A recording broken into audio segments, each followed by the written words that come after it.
puedo ser lo que santo y a ti ignorando, pero ven a mi encuentro, muéstrame tu gloria, tu gloria, tu voz yo quiero oír, muéstrame tu gloria, tu gloria, tu voz yo quiero oír.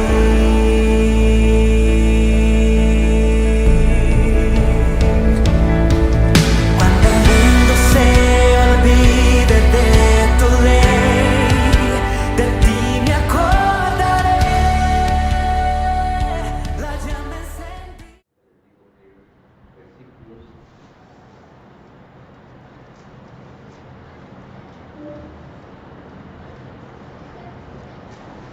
Mateo 21 del 33 al 46, mis hermanos.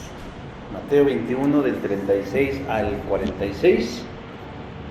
Y es una parábola que está ya en la recta final del ministerio de Cristo, es decir, él ya está a unos momentos del cumplimiento de su misión redentora. Y él hace esta parábola que en algunas Biblias está titulada como la parábola de los inquilinos malvados, del 33 al 46. Vamos a hacerlo de manera alternada. Yo inicio en el 33, ustedes 34, nos vamos sucesivamente hasta que todos leamos el 46 de este capítulo 21 de Mateo. ¿Amén, hermanos? Amén. Vamos a leerlo y dice así: oíd otra parábola. Hubo un hombre padre de familia, el cual plantó una viña, la cercó de vallado, cavó en ella un lagar, edificó una torre y la arrendó a unos labradores y se fue lejos. Y cuando se acercó el tiempo de los frutos, envió a sus siervos a los labradores para que recibieran sus frutos. Mas los labradores, tomando a los siervos, a uno golpearon, a otro mataron y a otros apedrearon. Envió de nuevo otros siervos, más que los primeros, e hicieron con ellos de la misma manera. Finalmente les envió su hijo, diciendo: tendrán respeto a mi hijo. Mas los labradores, cuando vieron al hijo, dijeron entre sí: este es el heredero, venid, matémosle y aprovechémosle. Y tomándole le echaron fuera de la viña y le mataron. Cuando venga pues el señor de la viña, ¿qué hará al que le labradores? Le dijeron: a los malos destruirá sin misericordia y arrendará su viña a otros labradores que le paguen el fruto a su tiempo.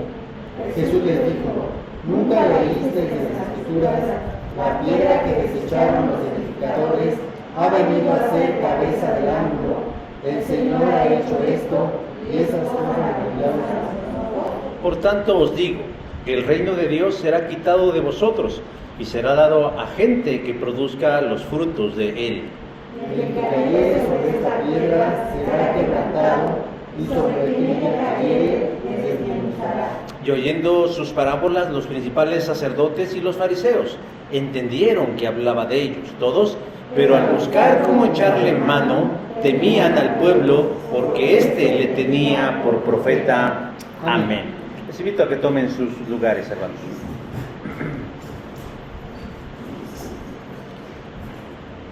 Les vuelvo a repetir la noticia: dentro de 8 días van a estar ya poniendo la cubierta de impermeabilizante para que se reduzca la temperatura y el calor no haga estragos, porque no quiero verlos caer como moscas así de por el golpe del calor que se está sintiendo en esta hora. Lo bueno dentro de todo es que estamos 1 hora antes que la anterior, y eso implica que el calor va a estar ahora sí que más duro dentro de 1 hora, que sería la hora del horario anterior. Pero bueno, hace algún tiempo Harold Sherman escribió un libro que tituló ¿Cómo convertir el fracaso en éxito? En él, el autor sugiere lo que llamó un código de persistencia, para que cuando usted esté a punto de darse por vencido, escriba lo siguiente y se lo lea en voz alta todos los días. ¿Qué es lo que nos recomienda Sherman? en relación de convertir el fracaso en éxito. Primero, nunca se dé por vencido mientras sepa que tiene la razón. Segundo, crea que todas las cosas que le suceden operan a su favor si se sostiene hasta el final. 3. Tenga ánimo y no desmaye frente a las probabilidades, sean favorables o no. 4. No permita que nadie lo intimide ni lo separe de sus metas. 5. Luche por vencer todos los impedimentos físicos y todas las contrariedades. 6. Trate una y otra vez para realizar lo que quiere. 7. Obtenga fe y fortaleza al saber que muchos como usted están batallando contra la adversidad.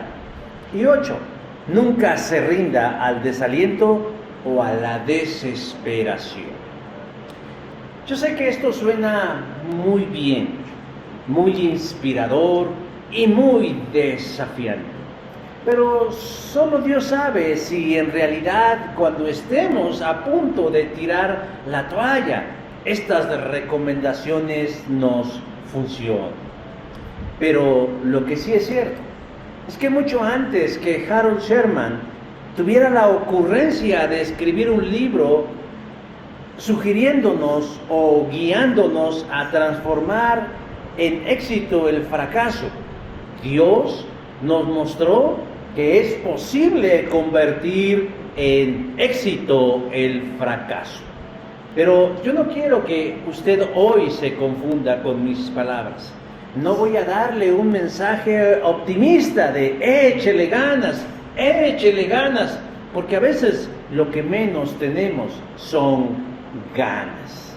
Pero voy a hablarles, hermanos, de un hecho que yo sé que ustedes conocen muy bien y que cambió el rumbo de la historia y del universo, pero que tal vez nunca lo habíamos visto, que a los ojos de muchos fue un fracaso, pero para Dios fue un tremendo éxito, y es la vida terrenal de Jesús.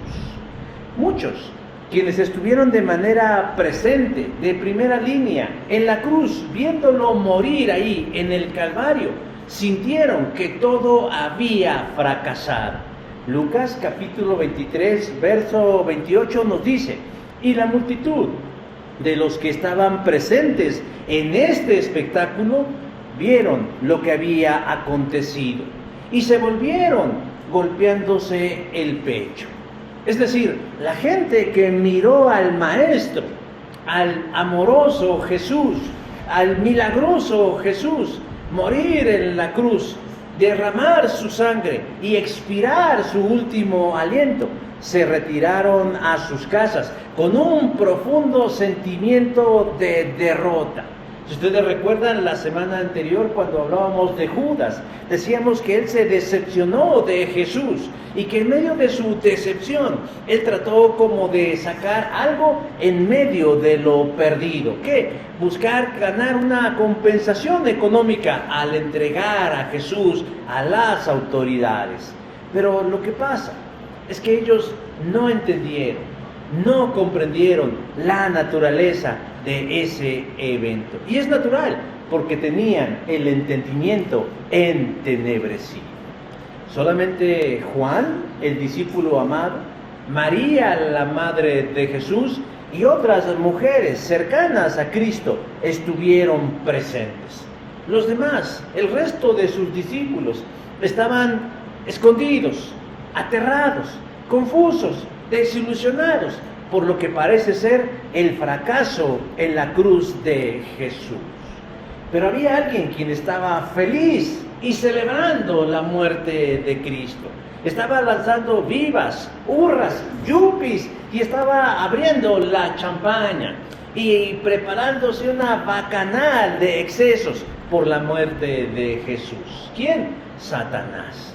Satanás por fin podía decir: lo logramos, lo conseguimos. Porque recuerde usted que cuando Jesús nació, Él buscó la manera de matar a Jesús siendo un bebé. Pero contrario a estas manifestaciones, el reino de Dios, que es un reino totalmente al revés de lo que nosotros conocemos, nos dice que en realidad ese fracaso, el fracaso de Jesús para Dios y para nosotros debe ser un completo éxito.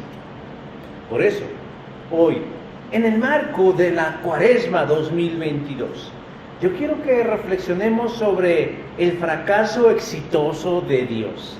Es una expresión paradójica o contradictoria, porque ¿cómo es que un fracaso puede ser exitoso? ¿Cómo es que algo que parece que salió mal, al final resulta ser beneficioso? Porque muchas veces creemos que la muerte de Jesús fue una tragedia a la que Dios se le salió de las manos. Pero no, al contrario, Dios tenía el control de las cosas. ¿Cómo aprenderemos algo acerca de esto? A través de la parábola que acabamos de leer. Hagámosle 3 preguntas al pasaje. La primera de ellas, ¿cómo se inició el fracaso de Dios? Verso 33 nos dice, hubo un hombre, padre de familia, el cual plantó una viña. El contexto nos dice que Jesús está ante los líderes religiosos de Israel. Luego de que ellos le pidieran explicaciones de por qué hace lo que hace. Si recuerdan, le preguntas, dinos, ¿con qué autoridad haces lo que haces? Y Jesús les lanzó una respuesta a manera de acertijo, y la cual no pudieron contestar. Por lo tanto, perdieron el derecho de que Jesús les diera una explicación. Una vez terminado esto, Jesús empieza a hablarle a sus discípulos, a la gente cercana, a través de una parábola. Una parábola que, por cierto, también está basada en otra dicha por el profeta Isaías en el Antiguo Testamento. Si usted tiene curiosidad, búsquela. Isaías 5, del 1 al 7, también habla de la parábola de los viñadores. Pero la parábola de Jesús, conocida como de los viñadores malvados, tiene muchos elementos que se ajustan perfectamente a este tiempo previo a la Semana Santa. Varios personajes tienen un significado profundo. Y Jesús comienza diciendo, hubo un hombre, padre de familia, el cual plantó una viña. Verso 33. ¿Quién es el hombre mencionado en la parábola? ¿Quién es el hombre, padre de familia, que plantó una viña? Dios es el Padre del que está hablando Jesús. ¿Y cuál es la viña? La viña es el pueblo de Dios, el pueblo de Israel, que llevaría a cabo el plan redentor de Dios. ¿Cómo inicia el fracaso exitoso de Dios? Inicia con un plan que parece que no se cumple. El plan redentor de Dios. Si nosotros revisamos la Biblia, y ya lo hemos dicho en varias ocasiones, por lo tanto muchos de ustedes ya son expertos en relación de por qué el mundo está como está. El ser humano decidió, en un acto de autonomía y de libre albedrío, desobedecer un mandamiento dado por Dios, lo cual le llevó a que el pecado entrara en nosotros. Romanos capítulo 5, verso 2. Pero ¿cuáles fueron las consecuencias de esa desobediencia? Consecuencias de alejamiento de Dios, una brecha entre Dios y nosotros, y la entrada del pecado, dejándonos a la deriva, teniendo como destino la muerte eterna. Romanos capítulo 3, verso 23. Pero ante un hecho irremediable como nuestra perdición, Dios no permaneció impávido o insensible o simplemente dijo no me importa, sino que Él planifica nuestra salvación. Él planifica nuestra salvación. ¿Cómo lo haría Dios? Dios dijo cuando lanza su juicio contra la serpiente que la simiente de la mujer, le herirá a la serpiente en la cabeza. Desde ahí Dios está dando a entender que Él ya tiene pensado algo para resolver la condición de los seres humanos. Pero conforme va avanzando la historia sagrada, vamos descubriendo cómo se va estructurando el plan de Dios. Dios lo haría a través de personas, a través de un pueblo que todavía no existía y que sería el pueblo de Israel. No vamos a entrar en todos esos detalles de cómo se formó, solamente diremos que fue a través de una familia. A través de una familia nació una nación y Dios fue cuidando cada uno de los detalles de manera escrupulosa. Así que por lo tanto, ahí estamos viendo cómo un hombre plantó una viña. Pero no solamente él plantó una viña, sino dice que cuidó de esa viña. Dice verso 33, la cercó de vallado, cavó en ella un lagar y edificó una torre. O sea, Dios no solamente dijo, yo quiero hacer esto, como a veces hacemos los cristianos, que queremos hacer grandes cosas y no las aterrizamos en la realidad. Él dijo realmente cuidar a ese pueblo. Dios lo planificó y Dios lo fue cuidando conforme se desarrollaba. ¿Cómo comenzó? Se acercó a un hombre llamado Abraham y le dijo, gracias a ti, bendeciré a todas las naciones del mundo. Génesis capítulo 12, verso 3 de la versión traducción en lenguaje actual. Ahí va el plan. Ahí va el plan echándose a andar, incluyendo personas. Pero si se dan cuenta, en ese bosquejo que le da a Abraham, Dios ya nos está diciendo el alcance de su plan. ¿Incluye a quién? A todas las personas.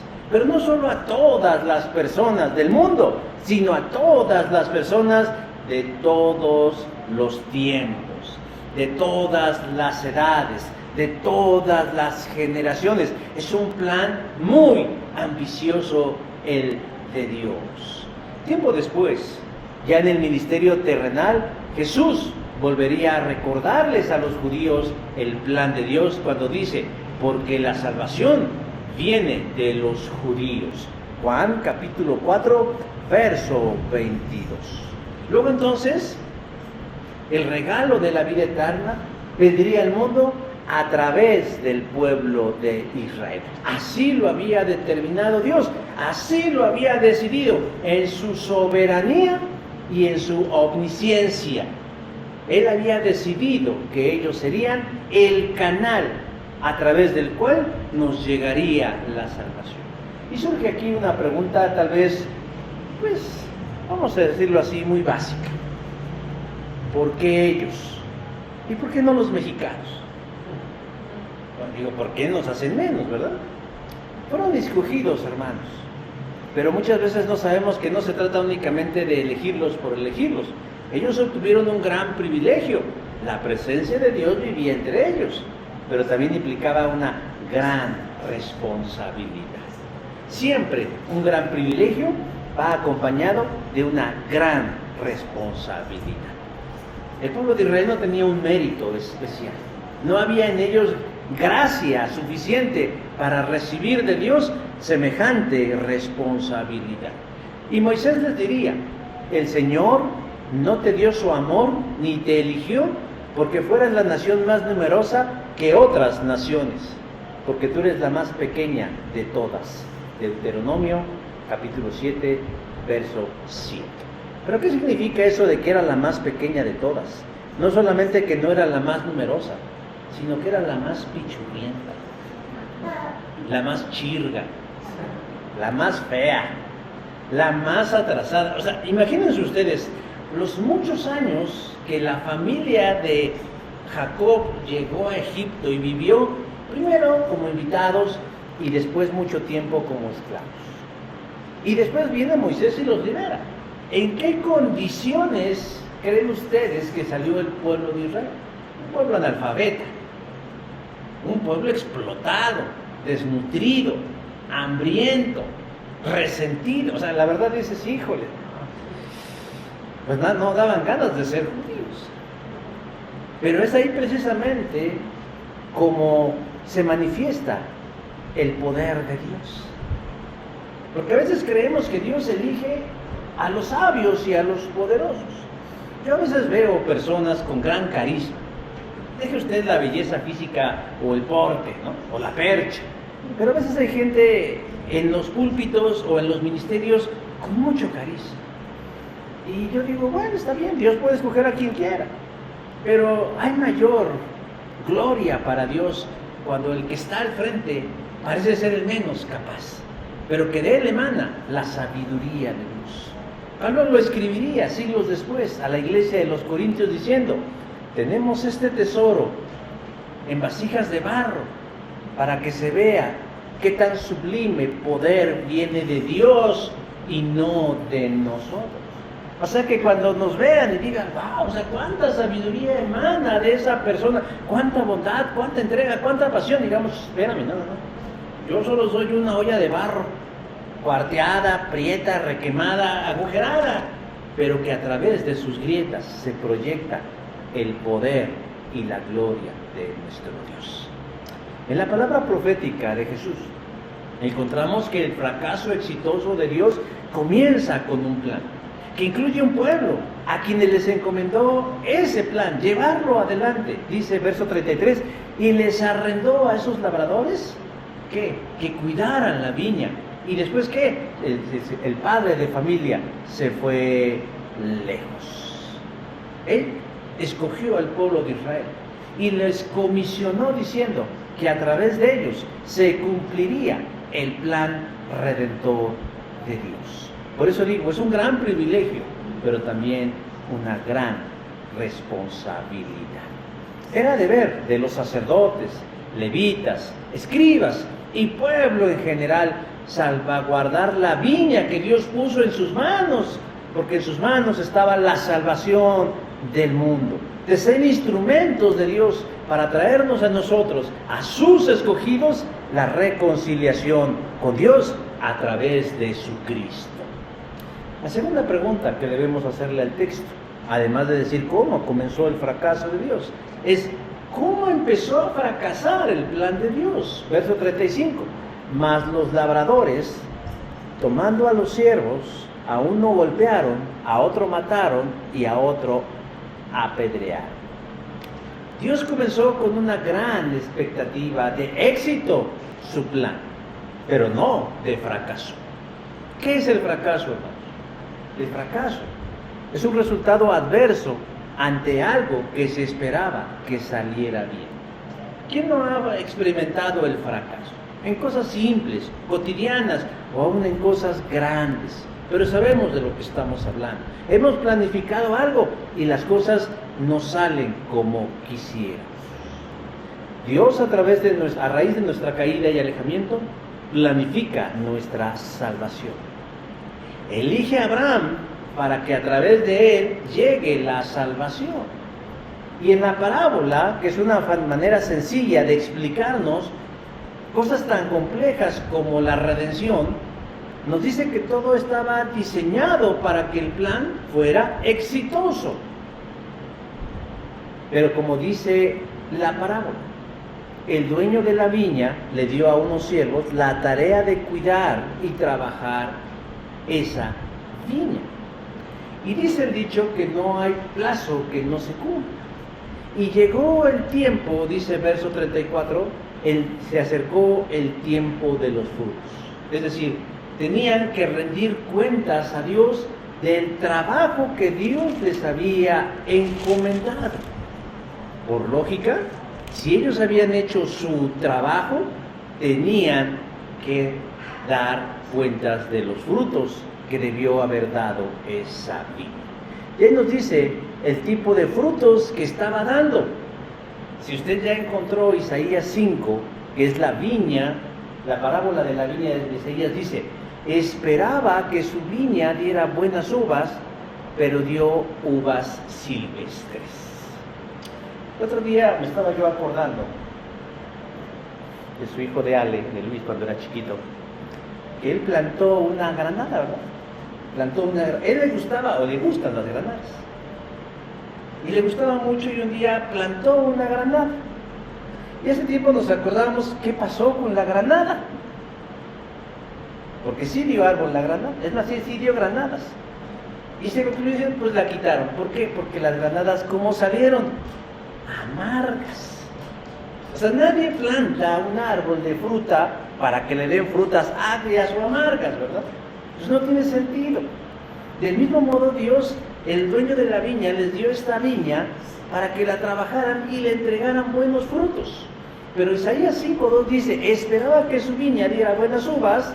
¿Y qué le dio? Uvas agrias, amargas, silvestres, que no servían para absolutamente nada, frutos no deseados. En un lenguaje alegórico, lo que nos está diciendo es que el plan de Dios en manos de los israelitas no estaba dando los resultados que esperaban, puros malos ratos, puros malos momentos. Estoy preparando una clase sobre el profeta Joel y sobre el profeta Oseas. Y la constante, mis hermanos, de los mensajes proféticos es un llamado al arrepentimiento del pueblo. ¿Por qué? Porque el pueblo de Israel tiene una tendencia a desobedecer y a ir en contra de todo lo que Dios le dice. Por eso lo describen como un pueblo contumaz y duro de cerviz, lo que significa terquedad a la máxima potencia. Pero el pueblo y sus líderes no pensaban lo mismo. Siendo víctimas de su propio autoengaño, ellos en su fuero interno se sentían que estaban haciendo las cosas bien, habían endurecido el corazón y hasta se enojaban porque los profetas venían y les decían, están haciendo lo malo. Bueno, ellos decían, ¿cómo estamos haciendo lo malo? Pues nada más vete, estás adorando a un becerro de oro en el pueblo de Israel. ¿Cómo estás haciendo lo malo? Ya no guardas el día de reposo, ya no celebras las fiestas solemnes. ¿Cómo dices que no estás haciendo lo malo?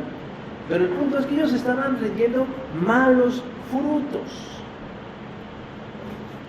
El dueño de la viña quiere que le rindan explicaciones de por qué están dando esos frutos, por qué están dando esos resultados.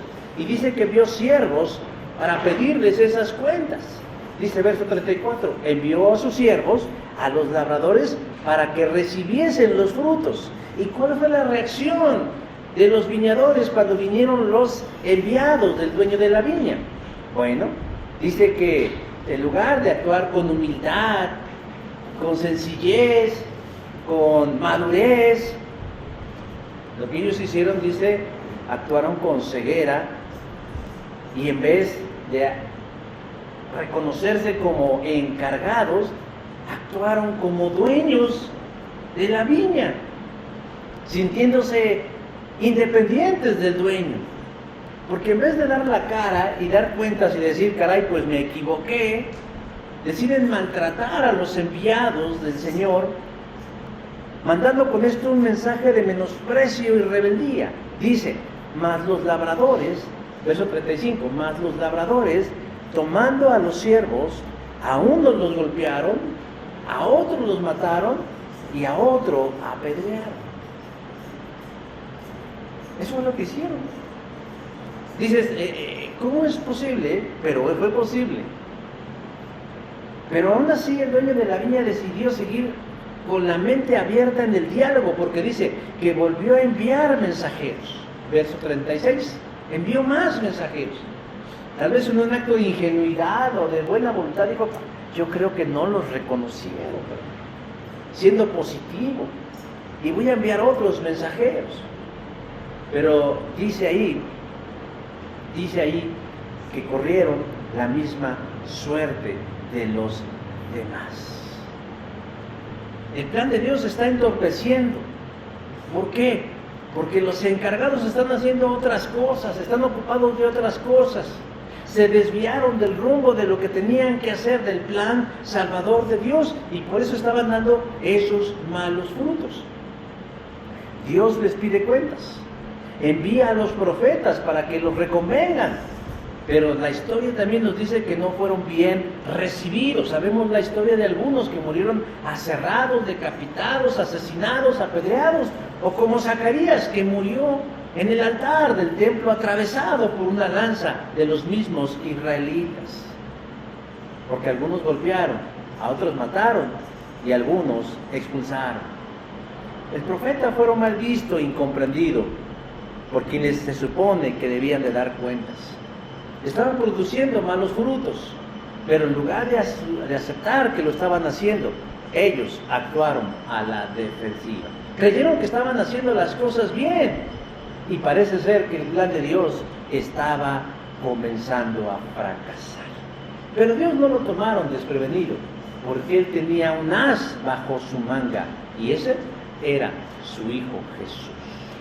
La tercera pregunta que le hacemos al texto es, entonces, ¿cómo fracasó exitosamente el plan de Dios?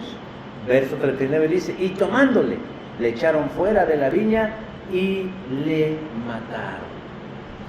Ante la actitud necia y cerrada y agresiva de los viñadores, el dueño decidió enviar a su hijo como si fuera él mismo, con la autoridad y las cartas credenciales de que era como si fuera él mismo, creyendo, como dice verso 37, tendrán respeto de mi hijo.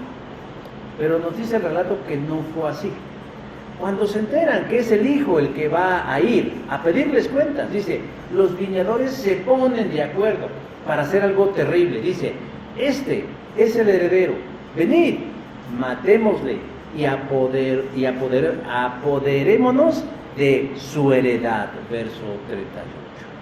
Siguen en la obstinación, siguen en la necia.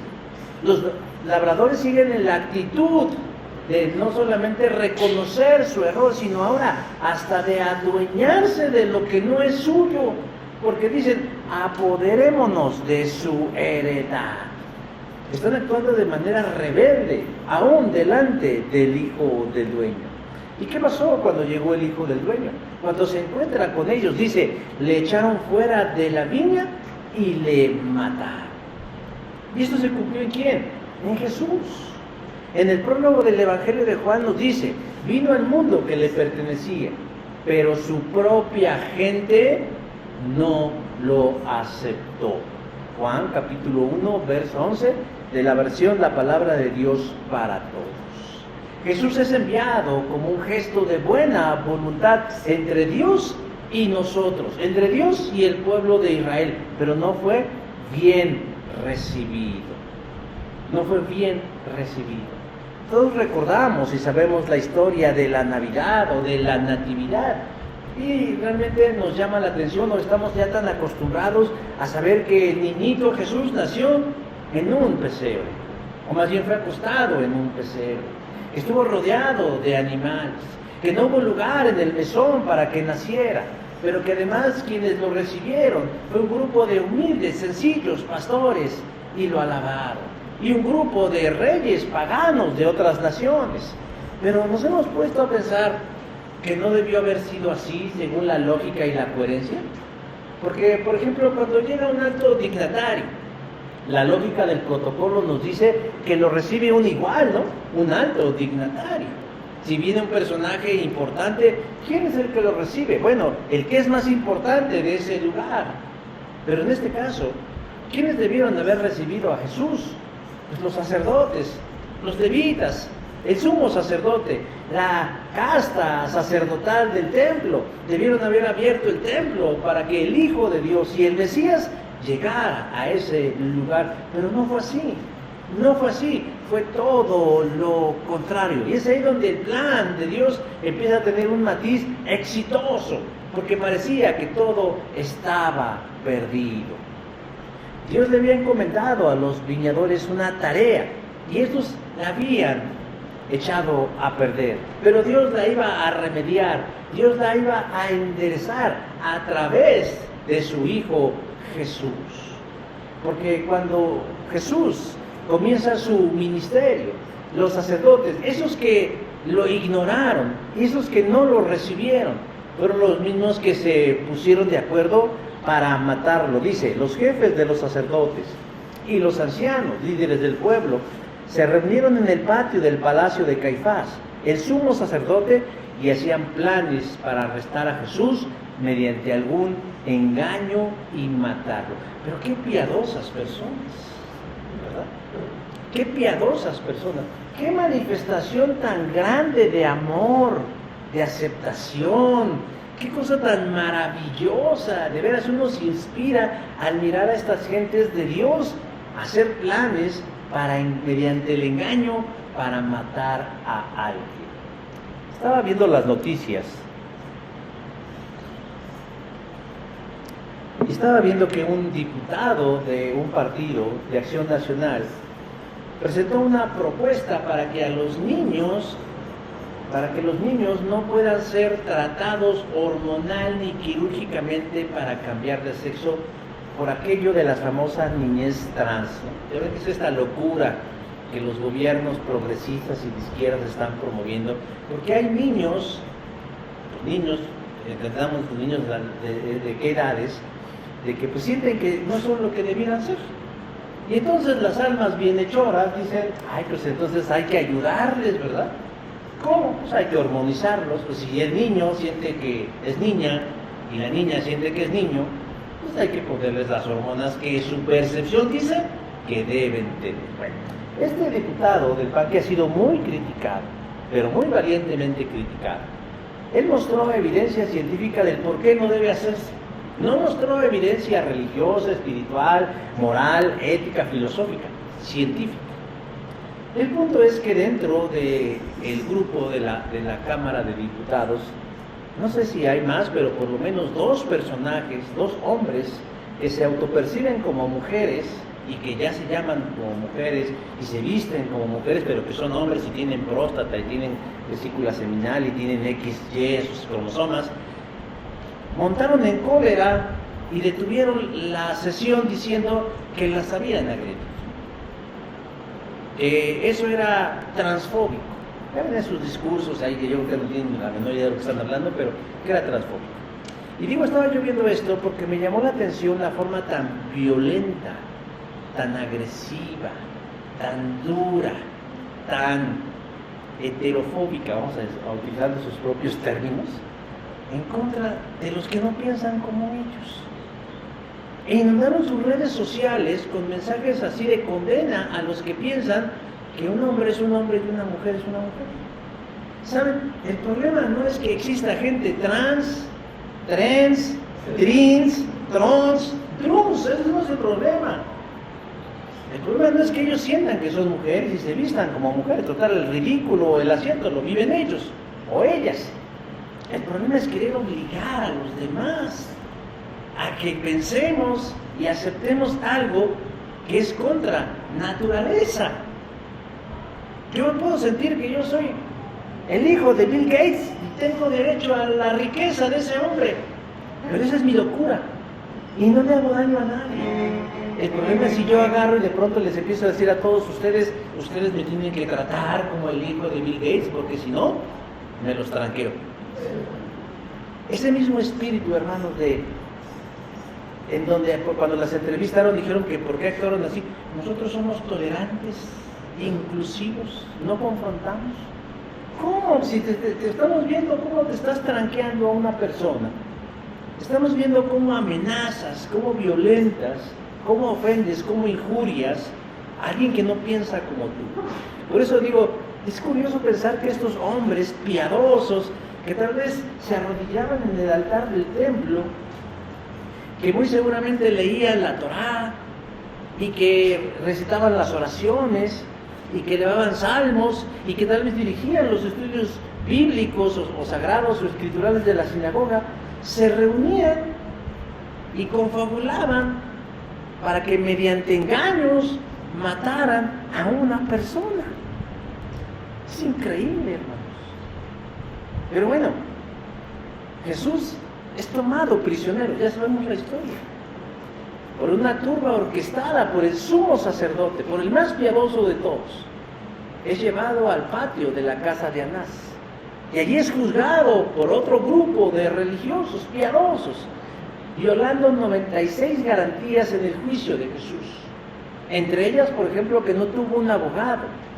Se le acusó de un delito, no se le acusó de un delito en específico, nunca, se le dictó una sentencia como tal. Porque el fin no era ese, el fin era matar al hijo del dueño de la viña. Todos conocemos la historia y todos sabemos cómo se desarrolló el proceso de Jesús. Arresto, interrogatorios, audiencias, tortura, humillaciones, burlas, cansancio, hambre, sueño, deshidratación, etc. Pero es interesante cómo Jesús en la parábola hasta da un detalle interesante cuando dice, lo echaron fuera de la viña. A Jesús lo mataron como un ladrón, porque lo sacaron de la ciudad al monte Calvario y ahí lo clavaron. Y ahí murió y expiró Jesús. Y como decía yo al principio, humanamente hablando, cuando miramos este plan, decimos, pues todo salió mal, porque el plan de Dios fracasó. Eso pensaron, sintieron y creyeron sus seguidores. Decíamos, ¿qué hicieron la gran mayoría? Fueron y se escondieron. El diablo mismo, decíamos, abrió la champaña y gritaba, lo logramos, porque creyó que Dios había fallado y Él había triunfado. Pero la gran pregunta, hermanos, es, ¿así fue? ¿Jesús fracasó? ¿Dios fracasó en su plan? No. ¿Por qué? Porque así estaba trazado desde el principio el plan de Dios. Que las cosas salieran aparentemente mal a la lógica de nosotros. Pero el fin era que Jesús muriera en la cruz por nosotros. Y eso significaba que era un éxito. Jesús lo profetizó muchas veces. Efectivamente, se escribió hace mucho tiempo que el Mesías debería sufrir y debería morir. Lucas 24:46 de la Nueva Traducción Viviente. Pero lo que pasa es que quienes lo escucharon no lo entendieron, ni siquiera sus más allegados seguidores.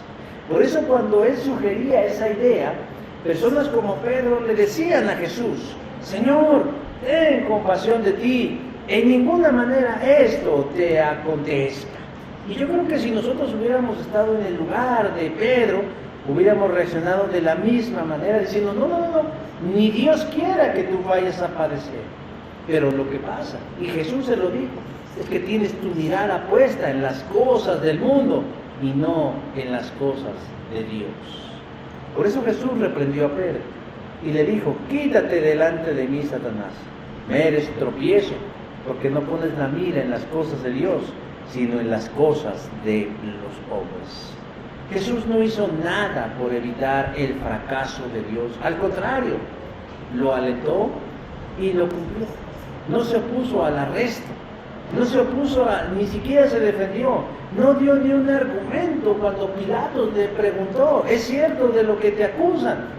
Y Jesús simplemente dijo, pues ¿esto es lo que tú dices o es lo que ellos te dijeron?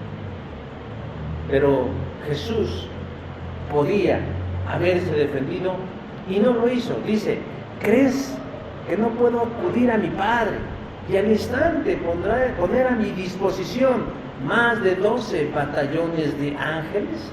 Hermanos, imagínense ustedes la escena en el cielo. Cientos de millares de ángeles con la mano en la espada, dispuestos a desenvainarla y destruir a todos aquellos que estaban maltratando al Hijo de Dios. Pero Jesús no dio la orden. Jesús no concedió la orden, porque el plan se trataba precisamente de permitir que Él muriera en la cruz como si fuera un fracaso. Sé, hermanos, que suena loco, pero el reino de Dios, aunque no es contra la razón, a veces puede estar por encima de la razón.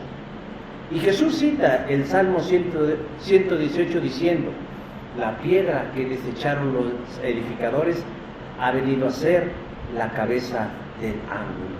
Verso 42. ¿Qué significan estas palabras? Que en realidad estos hombres no desecharon a cualquier persona. Ellos no desecharon a cualquiera, sino que desecharon al principio de la vida, a aquel que En Él estaba la salvación y la vida eterna. Y me llama la atención porque dice, por tanto os digo, que el reino de Dios será quitado de vosotros y será dado a gente que produzca frutos en Él. Muchos cristianos, muchos grupos cristianos, muchos predicadores siguen teniendo su mirada en Israel diciendo, es que son el pueblo escogido de Dios, es que son el reloj de Dios. Israel ya fue, ya fue. Déjenlo en la historia, déjenlo en la nostalgia, déjenlo en el anecdotario, pero Israel ya fue, porque ellos mismos desecharon la cabeza del ángulo, la piedra angular, la desecharon ellos, y por eso Dios dice, el reino les será quitado y les será dado a gente que produzca los frutos de Él. ¿Quiénes son esos otros, hermanos? Es la iglesia de Cristo. El pueblo de Israel ya fue desechado, ya no es el reloj de Dios, ya los judíos no se van a salvar por ser judíos o por ser hijos de Abraham, no. El pueblo de Dios ahora, los encargados de la viña, ahora ¿quiénes son? Somos nosotros. Ya no para llevar a cabo el plan redentor, porque ya se cumplió.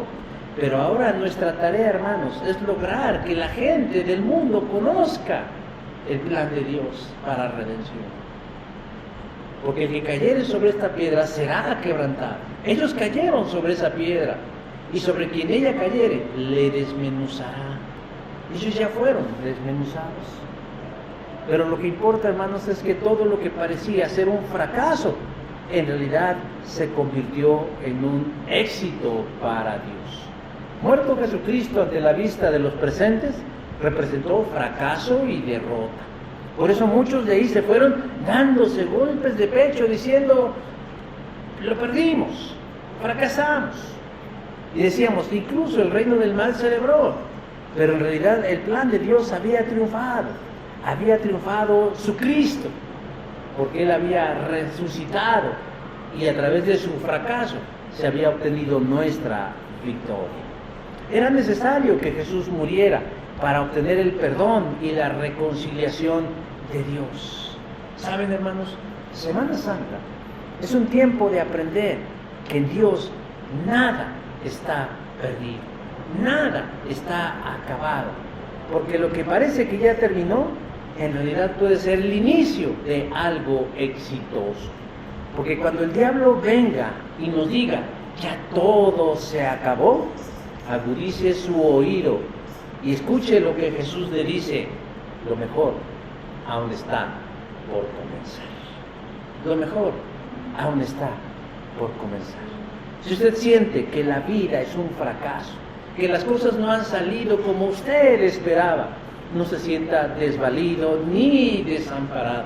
No se sienta a la deriva o olvidado o dejado de la mano de Dios, sino escuche atentamente lo que Dios le dice, lo mejor está por venir.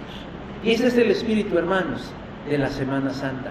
Saber que lo que parece ser un fracaso, en realidad es un poderoso y maravilloso y extraordinario éxito en las manos de nuestro Dios. Amén. Hermanos, yo les invito a que cierren sus ojos, a que oremos en esta hora y le digamos, Señor Dios, en esta hora nos acercamos con confianza a tu trono de la gracia, precisamente por Jesús nuestro Señor y nuestro Salvador, por lo que Él hizo en esa cruz, por lo que pareció de pronto ser una tragedia, algo que se salió, algo que se escapó de las manos o que a alguien se le olvidó. Pero hoy nos damos cuenta que no fue así, que tú estuviste siempre, no atrás, no escondido, no oculto, no en lo secreto, siempre adelante, Señor, siempre al frente, marcando la pauta, cuidando los detalles, vigilando las cosas, supervisando que todo saliera perfectamente, y aunque a veces parecía que las cosas se salían de cauce o de rumbo, tú siempre tenías en tus manos el control de todas las cosas, resultando, Señor, que lo que para otros parecía ser una causa perdida, para ti logró ser el mayor de los éxitos, porque conseguiste, Señor, nuestra salvación, nuestra redención, nuestro llamado, nuestra reconciliación, nuestra invitación, Señor, a la vida eterna. Pero también, Señor, nos enseñas cosas maravillosas y colaterales. Yo no sé, Señor, cómo está y cuál es la condición del corazón de mis hermanos aquí presentes, o tal vez de los que verán esta predicación diferida. No sé cuál es la situación por la que están pasando, pero sí entiendo, Señor, sus vidas, porque muchas veces también yo me he sentido, Dios, que las cosas ya no dan para más, que a veces ya no hay salida, que todo parece irremediable, o que fuimos olvidados de ti, porque tú estás ocupado en cosas muchísimo más importantes que nosotros. Pero no es así, Señor. De la misma manera, tú vas al frente, adelante de nosotros, vislumbrando el camino, allanando las veredas, Señor, mostrándonos la ruta por la que debemos andar, y te acercas a nosotros. El diablo viene a nosotros y nos dice: ya todo se acabó, ya todo terminó, tu Dios se olvidó de ti, tu Dios te dejó. Pero tu Dios vienes en esta hora, a través de esta historia, a través de este relato, a través de esta parábola, y nos dices: no, lo mejor está por comenzar. Lo mejor, Señor, está hacia adelante. Lo mejor en nuestras vidas, Señor, viene hacia adelante, y nosotros debemos esperarlo con paciencia, con fe y con confianza.